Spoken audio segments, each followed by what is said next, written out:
Hello everyone, this is part 2। और अब आज जो हम जिन टेंसेस के टाइप्स के बारे में बात करने वाले हैं वो है present perfect, past perfect, future perfect, then present perfect continuous, past perfect continuous and after that future perfect continuous. ठीक है। जैसा मैंने आपको पुरानी वीडियो में कुछ इंडिकेशंस दिए थे जिससे आप पहचान पाएंगे कि कौन से टाइम पे आपको कौन सा रूल यूज करना है, इस वीडियो में भी ये इंडिकेशंस हैं। तो जो प्रेजेंट परफेक्ट है वो हम तब यूज करते हैं अगर हम बोलने में हमारा ऐसा आ रहा है कि जैसे काम हो चुका है।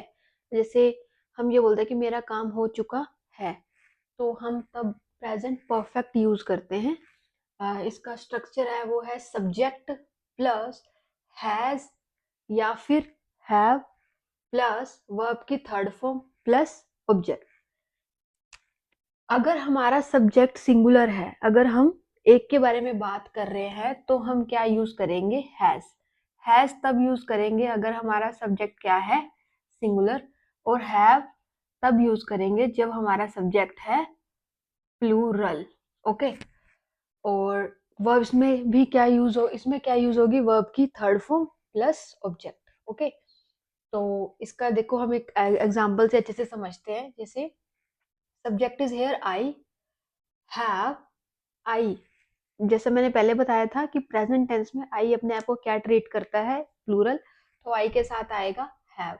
आई हैव साथ में वर्ब की third form that is finished my work. Okay, my work is object है। तो मैं अपना काम खत्म कर चुकी हूँ। ओके।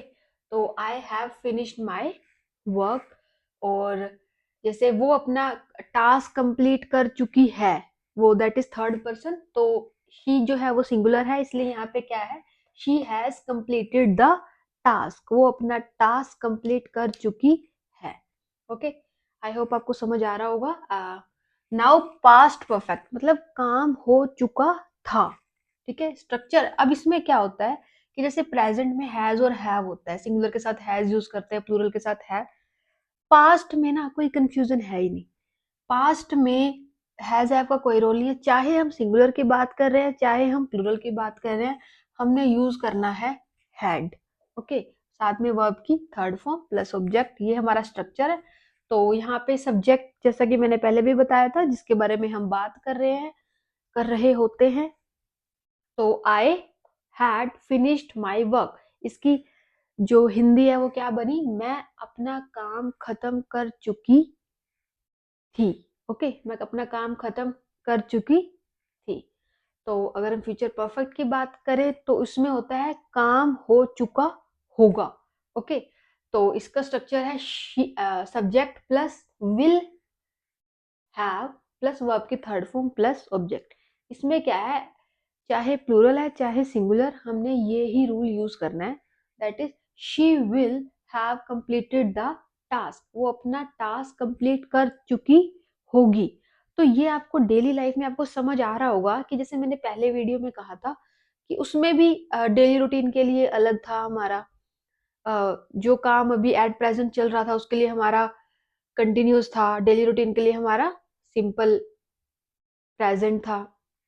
सिमिलरली इसके लिए भी काम हो चुका होगा, हमारे हर टाइप के सेंटेंसेस के लिए टेंस है।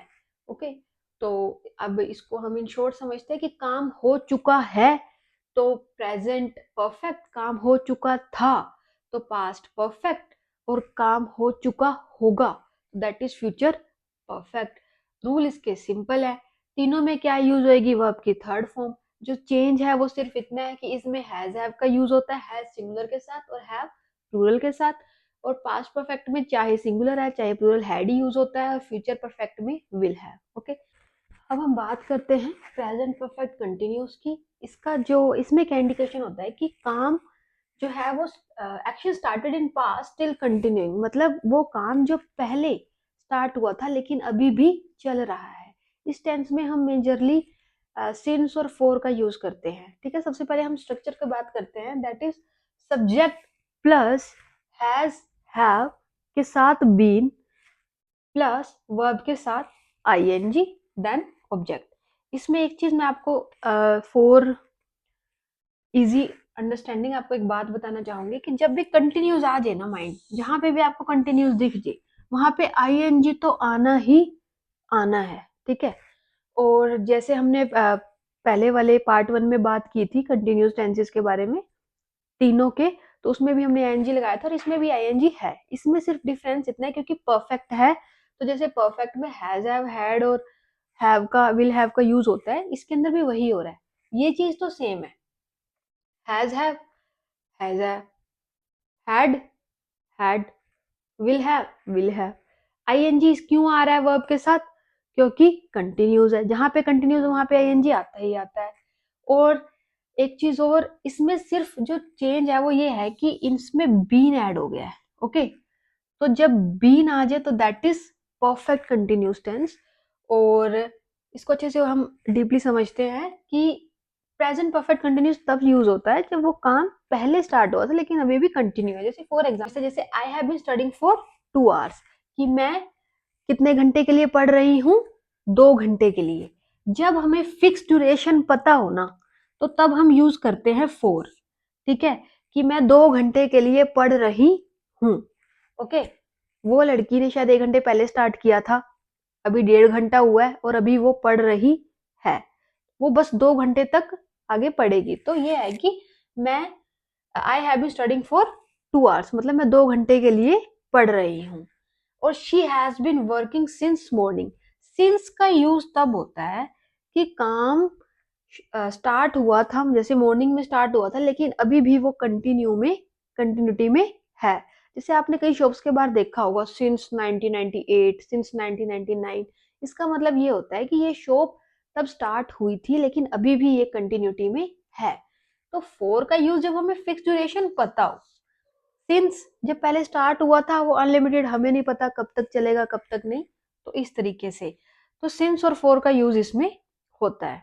पास्ट परफेक्ट कंटिन्यूस में क्या होता है कि वो काम ना पास्ट में हो रहा था कुछ टाइम के लिए लेकिन उसके बाद दूसरा एक्शन हो गया है। जैसे she had been studying for 2 hours, वो 2 घंटे के लिए पढ़ रही थी, लेकिन she had been studying for 2 hours before exam started, मतलब वो 2 घंटे के लिए पढ़ रही थी एग्जाम स्टार्ट होने से पहले। इसके अंदर वो एक एक्शन जब वो कर रही थी उसके बाद दूसरा एक्शन हो चुका है।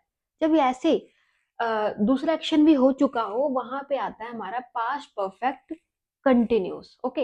अगर हम इन दोनों में डिफरेंस समझे ना तो इसमें जैसे इसको हम थोड़ा चेंज कर देते हैं, हम आई की जगह यहाँ लगा देते हैं शी है तो इधर क्या आएगा? सिंगुलर के साथ आता है हैज। जैसे she had been studying for 2 hours, इसमें जो है वो लड़की 2 घंटे के लिए पढ़ रही थी, लेकिन यहाँ पे वो 2 घंटे के लिए पढ़ तो रही थी बिफोर एग्जाम स्टार्टेड, मतलब एग्जाम स्टार्ट होने से पहले। अब यहाँ स्टार्टेड है मतलब एग्जाम खत्म हो चुका है, इस सेक्शन के बाद ये एक्शन भी हो चुका है, तो उस केस में हम क्या लगाते हैं? Past perfect continuous, okay. तो इसका स्ट्रक्चर है she subject plus had been plus verb के साथ आईएनजी, देन लास्ट में ऑब्जेक्ट, चाहे सिंगुलर है चाहे प्लूरल, इसमें तो क्या आएगा? हैड, हैड के साथ बीन। अगर हम फ्यूचर परफेक्ट कंटिन्यूस की बात करें तो इसके अंदर एक्शन होता तो है लेकिन एक सर्टेन पॉइंट के लिए, ठीक है। इन फ्यूचर परफेक्ट कंटिन्यूस में जो एक्शन है वो होता है लेकिन एक सर्टेन पॉइंट के लिए, ठीक है, फ्यूचर के अंदर। जैसे for example she will have been working for 5 hours by evening, वो काम करेगी 5 घंटे के लिए शाम तक, ये काम फ्यूचर में होगा, ठीक है। जिसका फिक्स पॉइंट भी हमको पता है कि वो इतनी देर तक करेगी शाम तक, तो उस केस में हम क्या लगाते हैं? Future perfect continuous, okay. इसका जो स्ट्रक्चर है वो हम बनाते हैं subject plus will have been plus verb के साथ आईएनजी प्लस ऑब्जेक्ट। इसका स्ट्रक्चर ये होता है कि ये काम फ्यूचर में तो होगा लेकिन एक सर्टेन पॉइंट के लिए,